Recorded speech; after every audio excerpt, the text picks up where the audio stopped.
এই গান বাজনার সাথে তুমি তোমাকে ধ্বংস করে দিচ্ছ। যেদিন নিঃশ্বাস বন্ধ হয়ে যাবে সেদিন হলেও বুঝবা, বুঝতে তোমাকে হবেই। জমিনের উপরে বোঝো অথবা জমিনের নিচে বোঝো, বুঝতে তুমি হবে।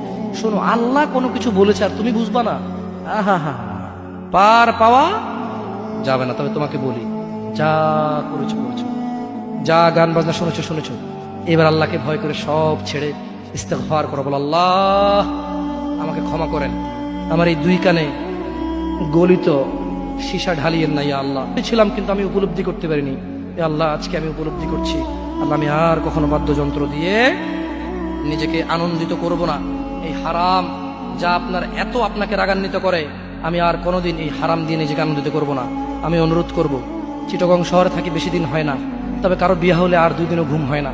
এত পরিমাণ গান বাজনা বাজায়, আল্লাহি হৃদয় ভেঙে যায়। আল্লাহর কসম, কি দিয়ে বুঝায় আপনাকে? মন চায় মারামারি করি, মন চায় গালাগালি করি, মন চায় ঝগড়া করি, মন চায় ওর বিয়ে ভেঙে দেই, মন চায় নিজে পুলিশের ওসি হয়ে ওদের সবগুলা বন্ধ করি, মন চায় রাজনৈতিক নেতা হয়ে লাঠিচোটা নিয়ে এদেরকে পেটানো শুরু করি, মন চায় আল্লাহর থেকে অনুমতি আসুক, ওহি বন্ধ হয়ে গেছে, মন চায় আল্লাহ তুমি ওহি পাঠাও, একটাকে গলায় পাড়া দেই কতক্ষণ। মন চায় নিজেকে যদি অনেক জ্ঞানী অনেক কিছু হতাম, কোথাও গিয়ে যদি বলতাম গান বন্ধ করো, যদি বন্ধ করে দিত, যদি এমন কিছু হতাম, কত কিছু যে মন চায়।